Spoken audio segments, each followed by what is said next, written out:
किशोर जगत।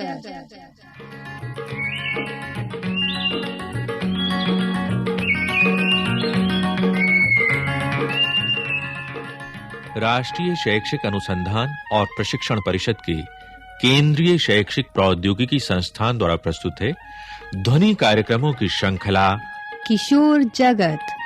किशोर जगत में आज का विषय है भूगोल।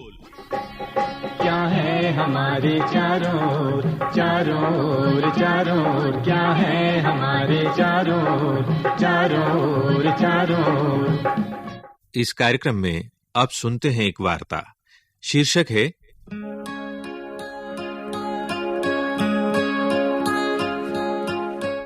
क्षेत्रीय भूगोल।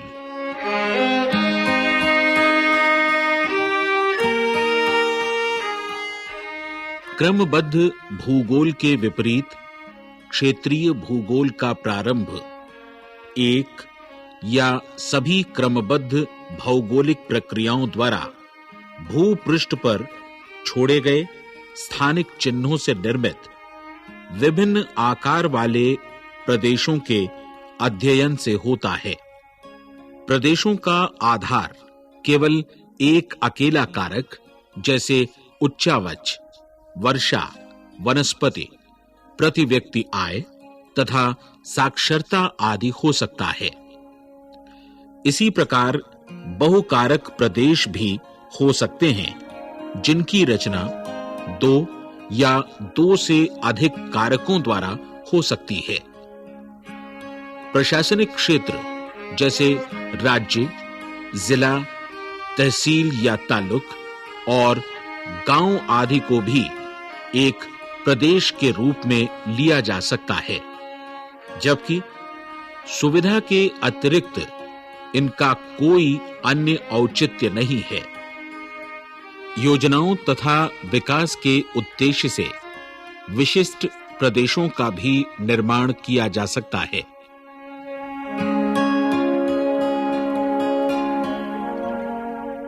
क्षेत्रीय भूगोल के कुछ मुख्य विषय हैं किसी प्रदेश के प्रासंगिक भौगोलिक विशिष्टताओं की पहचान, प्रकृति और मानव के बीच आपसी संबंधों तथा इसके प्रादेशिक प्रभावों का अध्ययन, दिए गए मानदंडों के आधार पर प्रदेशों की सीमाओं का निर्धारण, प्रदेशों के परस्पर संबंधों, ऊर्ध्वाधर एवं क्षैतिज का पता लगाना, अर्थव्यवस्था, समाज और राजनीति की क्षेत्रीय संरचना का ज्ञान प्राप्त करना एवं समस्याग्रस्त क्षेत्रों तथा प्रदेशों के लिए क्षेत्रीय योजना बनाना।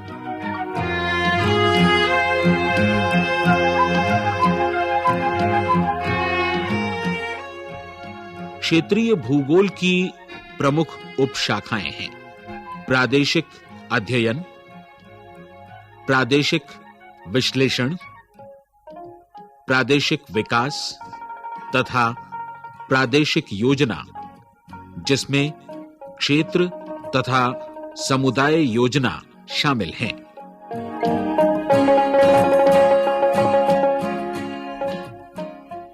क्षेत्रीय अध्ययन चुने हुए क्षेत्रों तथा प्रदेशों का अध्ययन है, जिसके अंतर्गत उन क्षेत्रों के भौगोलिक व्यक्तित्व तथा संभावित संसाधनों को सामने लाया जाता है। इसमें प्रादेशिक सर्वेक्षण को शामिल करते हैं। उपयोग की गई विधियों एवं कार्यक्षेत्र दोनों की दृष्टि से प्रादेशिक विश्लेषण प्रादेशिक अध्ययन की तुलना में अधिक तकनीकी है। प्रादेशिक विश्लेषण में आंकड़ों एवं सूचनाओं का विश्लेषण करने के लिए अत्यधिक विकसित सांख्यिकी एवं गणित की तकनीकों का प्रयोग किया जाता है तथा यह किसी क्षेत्र के भावी विकास की संभावनाओं को निर्धारित करने के लिए अंतर प्रादेशिक संबंधों एवं प्रवाहों पर अधिक बल देता है। प्रादेशिक विकास अध्ययन की वह शाखा है जो किसी प्रदेश में विकास की प्रक्रियाओं पर ध्यान केंद्रित करती है और इसके लिए ऐसी नीतियों तथा कार्यक्रमों का सुझाव देती है जो उस क्षेत्र की समस्याओं को हल करने में सहायक हो सकें। प्रादेशिक योजना एक तकनीकी कार्य है जिसमें शहरों तथा ग्रामीण क्षेत्रों के लिए क्षेत्र योजना की सैद्धांतिक तथा व्यावहारिक विधियों को अपनाया जाता है।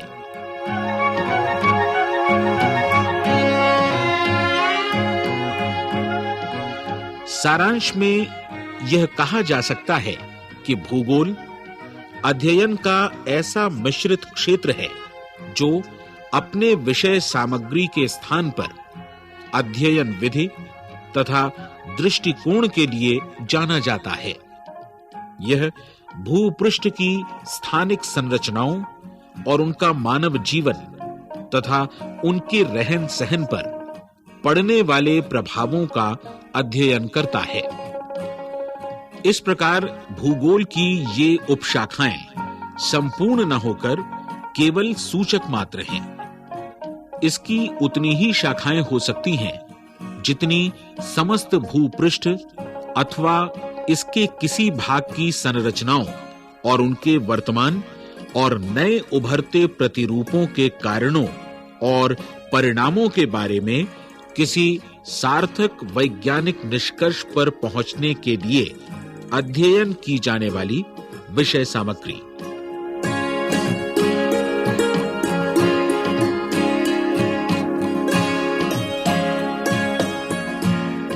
भौगोलिक समस्याओं के अध्ययन की दो विधियां हैं। एक तरीका है किसी एक भौगोलिक कारक जैसे जलवायु को चुनकर उसकी क्रिया विधि का अध्ययन जिससे उनके प्रकार पता लग सके और भूपृष्ठ पर स्थानिक वितरण के कारणों और परिणामों की परीक्षा की जा सके। इस उदाहरण में बल स्थानीय तथा प्रादेशिक कारकों द्वारा संशोधित जलवायु और जलवायविक प्रकार पर है। इस प्रकार का अध्ययन क्रमबद्ध भूगोल के अंतर्गत आता है।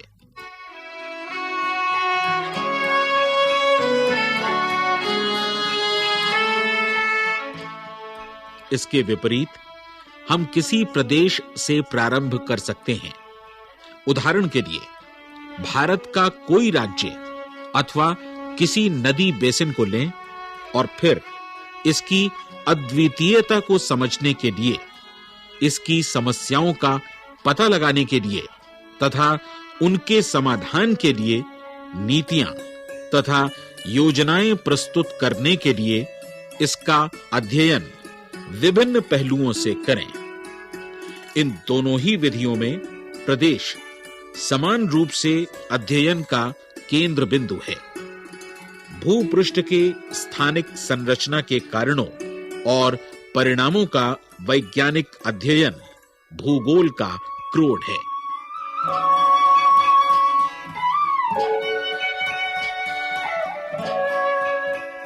भौतिक भूगोल का महत्व।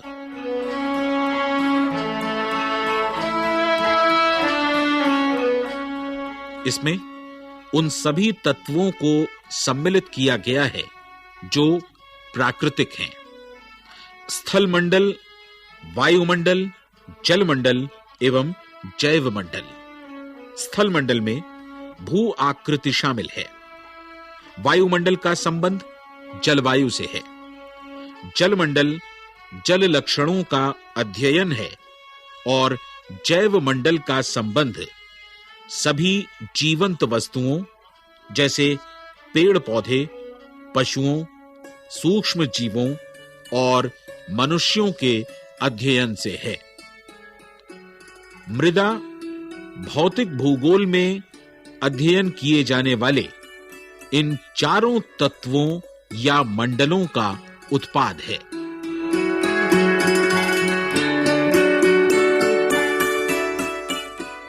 आधुनिक भूगोल जिस रूप में यूरोप में उभरा, उसका झुकाव भौतिक पक्ष की तरफ था।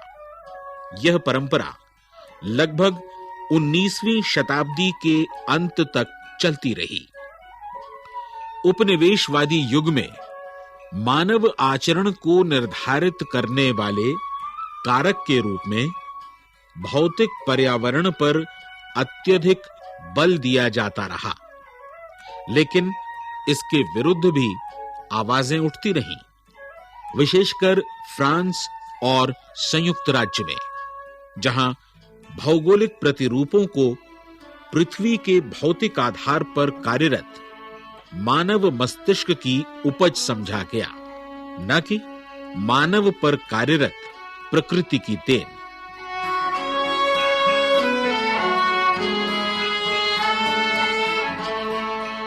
पर्यावरण निर्धारण से हटकर सामाजिक निर्धारण के सिद्धांत पर बल दिए जाने वाली विचारधारा ने एक संतुलित भूमिका अदा की और भूगोल को एक बार फिर एक विशाल आधार वाला विषय बना दिया। भौतिक भूगोल या मानव भूगोल, किसी के बिना भूगोल का अस्तित्व ही नहीं है।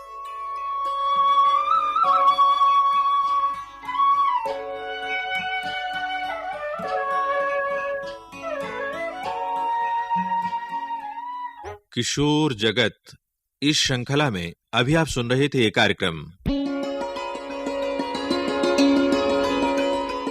मार्गदर्शन प्रोफेसर रामजन शर्मा, विषय संपादन आरपी मिश्रा, आलेख एमएन कौल तथा आरके गंजू, निर्माण संचालन प्रभुदयाल खट्टर, वाचन स्वर संजय कुमार, ध्वनिंकन सतीश लाड़े और दीपक पांडे, निर्माण सहयोग दाऊदयाल चतुर्वेदी तथा निर्माण एवं प्रस्तुति वंदना अरिमर्दन।